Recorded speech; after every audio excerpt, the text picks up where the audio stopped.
झारखंड के युवा इस उम्मीद में बैठे हैं कि हेमंत सोरेन की सरकार उनको नौकरी देगी, जेएसएससी जेपीएससी में नया वैकेंसी आएगा।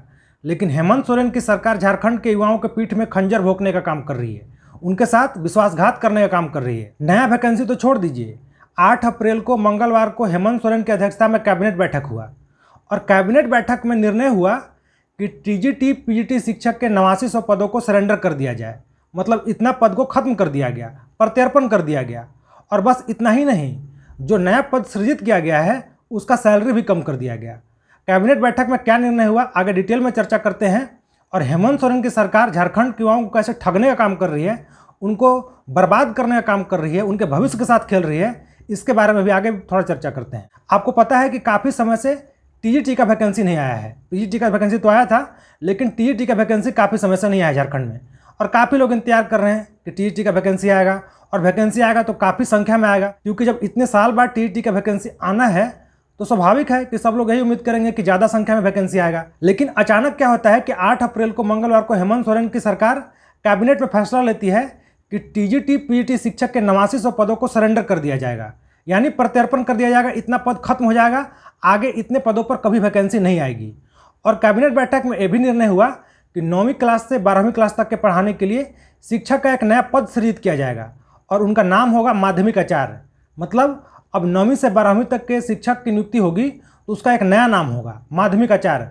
बस इतना ही नहीं हुआ है, बस पद ही खत्म नहीं हुआ है, उनका सैलरी भी कम कर दिया गया। पहले जो टीजीटी पीजीटी को सैलरी मिलता था, अब जो आगे माध्यमिक आचार्य पद पर नियुक्ति होगा उनको सैलरी भी कम मिलेगा। पहले जो लेवल 7 और लेवल 8 का पद था उसको घटाकर अब लेवल 6 का पद कर दिया गया। अब मैं बेसिक सैलरी आपको बता देता हूँ। पहले जो टीजीटी को सैलरी मिलता था बेसिक 44,900 रुपये और पीजीटी को मिलता था 47,600 रुपये, बेसिक सैलरी होता था इतना। अब जो माध्यमिक आचार्य पद सृजित किया गया है उसमें बेसिक सैलरी होगा 35,400। मतलब सोचिए कितना का अंतर हो गया। और मात्र जो नया पद सृजित किया गया है माध्यमिक आचार्य का, वो 1373 पद सृजित किया गया है। मतलब माध्यमिक आचार्य के लिए जब वैकेंसी आएगा तो कम से कम अभी तक तो जो सूचना है, अभी तक जो इन्फॉर्मेशन है, पद ही जब सृजित किया गया है 1373, तो उतना ही पद पर वैकेंसी आएगा। और लोग यहाँ पर उम्मीद लगाकर बैठे थे कि 8,000 10,000 पद पर टीईटी के लिए वैकेंसी आएगा। तो आप लोग अब सोच लीजिए कि आपका भविष्य क्या होने वाला है। काफ़ी लोग बीएड करके बैठे हुए हैं, सीटेट निकालकर, टेट निकालकर बैठे हुए हैं, लेकिन सरकार पद तो खत्म कर ही रही है, उसका नाम बदल रही है और ऊपर से सैलरी भी कम कर रही है। मतलब जो पद सृजित हुआ है, जो पद कुछ बच गया है, उसमें भी अगर आपकी जॉब लग गई तो फिर काफ़ी कम सैलरी मिलेगा पहले के मुकाबले। तो फिर झारखंड के युवा करेंगे क्या? झारखंड के काफ़ी लोग जो बीएड करके बैठे हुए हैं, बर्बाद हो रहे हैं, उम्र अपना गंवा रहे हैं, उन लोगों का क्या होगा? उन लोगों के पक्ष में कौन बोलेगा? कोई बोलने के लिए तैयार नहीं है, कोई सुनने के लिए तैयार नहीं है। कैबिनेट का बैठक हो गया, सचिव महोदया ने आकर मीडिया के सामने अपना जो भी फैसला था सुना दिया, लेकिन विरोध करने वाला कोई नहीं है, कोई इसके विपक्ष में बोलने के लिए तैयार नहीं है। एक प्रेस विज्ञप्ति के माध्यम से सूचना मिला कि जो +2 शिक्षक संघ है वो इसके लिए विरोध करेगा, बोला कि आंदोलन करेंगे आगे चल के। वो भी देखना होगा कि इसका कितना फ़ायदा होता है, लेकिन कोई ठोस आवाज़ नहीं सुनाई दे रहा है इसके विरोध में। सोचिए कि कितना बड़ा फैसला है कि पहले तो आप पद खत्म कर दिए, 8900 पद खत्म हुआ है टीजीटी पीजीटी का, और उसके बाद एक नया पद बनाते हैं, उसका नाम रख देते हैं माध्यमिक आचार्य, जो कि 1373 पद सृजित होता है, और उसका सैलरी भी कम कर देते हैं। जो पहले लेवल 8 लेवल 7 का पद था उसको घटाकर लेवल 6 का कर दिया गया। मतलब गजब चल रहा है झारखंड में। और जब कल कैबिनेट का फैसला हुआ 8 तारीख को, और जब सचिव महोदय ने बोला कि इतना पद प्रत्यर्पण हो गया है, तो काफ़ी शिक्षक कंफ्यूज हो गए, काफ़ी शिक्षक को भी समझ में नहीं आया। 2 शिक्षक तो ऐसे हैं, बड़े बड़ा कोचिंग इंस्टीट्यूट चलाते हैं, यूट्यूब चैनल चलाते हैं और अपने आप को बहुत बड़ा स्टार शिक्षक समझते हैं। उन लोगों ने आकर बोल दिया कि अब 8900 पद पर बम्पर वैकेंसी आने वाली है, आप लोग तैयारी में लग जाइए। एक शिक्षक ने अपने कोचिंग इंस्टीट्यूट में नया कोर्स भी लॉन्च कर दिया। उन्होंने बोला कि हमारे कोचिंग इंस्टीट्यूट से एक नया कोर्स भी आ गया है। मैं यहाँ पर नाम नहीं लेना चाहता हूँ, जो लोग उनसे जुड़े होंगे, जानते होंगे, समझ गए होंगे।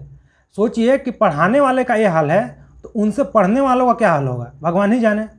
तो यही तो हाल है झारखंड का। जब प्रत्यर्पण का मतलब समझ में नहीं आ रहा है, प्रत्यर्पण मतलब आपको लग रहा है कि नया वैकेंसी आने वाला है, तो फिर भगवान ही मालिक है आपका। लेकिन ये सब बात तो अलग है। कुल मिलाकर बात यह है, इसका जोरदार विरोध होना चाहिए, जोरदार विरोध होना चाहिए। चाहे आप जहाँ भी जिस स्थिति में हैं वहाँ से विरोध कीजिए। अगर आप सोशल मीडिया पर लिख सकते हैं तो कम से कम लिखिए। आप कहीं जाकर विधायक से, सांसद से बात कर सकते हैं तो उनसे बात कीजिए। इतना बड़ा फैसला है शिक्षक के लिए, तो पूरा समझिए कि पूरा इतिहासी भूगोल बदल गया उनका। जो लोग इंतजार कर रहे थे उन लोगों के लिए बचा क्या इसमें? सोचिए कि उतना साल से इंतजार हो रहा था कि टीईटी का वैकेंसी आएगा और पूरा एकदम जज्बात बदल गए, हालात बदल गए, हो गया, सब कुछ बदल गया, नाम बदल गया, सैलरी बदल गया, पद खत्म हो गया। और अंत में ही बोलेंगे कि अब आप लोग अंदाज़ा लगा सकते हैं कि अगले 4 साढ़े 4 साल, अगले विधानसभा चुनाव तक झारखंड में नौकरी की क्या स्थिति रहने वाली है, इससे आप लोग अंदाज़ा लगा सकते हैं। आप लोग याद कीजिए, आप लोग कमेंट करके बताइए कि अंतिम बार जेपीएससी की तरफ से नोटिस कब आया था? जेपीएससी का कोई नोटिस दिखाई दे रहा है? जेपीएससी का मेंस हुआ कब है? जून अंतिम में मेंस हुआ है, अभी तक उसका रिजल्ट का कोई अता पता नहीं है, कब आएगा कुछ पता नहीं है। जेएसएससी की तरफ से अंतिम वैकेंसी कब आया था? एक बीच में वैकेंसी आया है, उसमें मतलब क्या होना है उतना से? तो आप लोग अंदाज़ा लगाइए कि अगले विधानसभा चुनाव तक 4.5 साल तक, पौने 5 साल तक क्या होना है झारखंड में, सरकारी नौकरी की क्या स्थिति रहने वाली है। और जो लोग तैयारी कर रहे हैं, उम्मीद लगा कर बैठे हैं, जिनका उम्र खराब हो रहा है, उन लोगों का क्या होना है वो भी ऊपर वाला जाने। और अंतिम में एक बात मैं और बोलना चाहूँगा कि बीएड फिर कर ही क्यों रहे हैं लोग? सरकार को बीएड कोर्स को ही बंद कर देना चाहिए। पहले तो 2 साल लगता है बीएड करने में छात्रों को, उसके बाद आप अचानक से सब कुछ बदल देते हैं, तो फिर छात्र बीएड क्यों करें? इतना पैसा लगा के, लाखों रुपए खर्च करके लोग बीएड करते हैं, फिर आपको बीएड कोर्स को ही खत्म कर देना चाहिए। फिर बीएड करने का कोई मतलब ही नहीं, समय भी जाता है, पैसा भी जाता है, और फिर बिना मतलब का लोग उम्मीद लगा कर बैठे भी रहते हैं, उम्र खराब करते हैं। तो फिर आप बीएड का कोर्स चला ही क्यों रहे हैं? बंद कीजिए बीएड। तो आप लोग कमेंट कीजिए जो भी हुआ उसके ऊपर, आप लोगों की क्या मांग है, आप लोगों की क्या राय है, जो भी आप लोग चाहते हैं कमेंट जरूर कीजिए और वीडियो को शेयर भी कीजिए। और वीडियो अच्छा लगा तो वीडियो को लाइक भी कीजिए। चैनल पर नए हैं तो चैनल को सब्सक्राइब जरूर कीजिए। धन्यवाद। जोहार।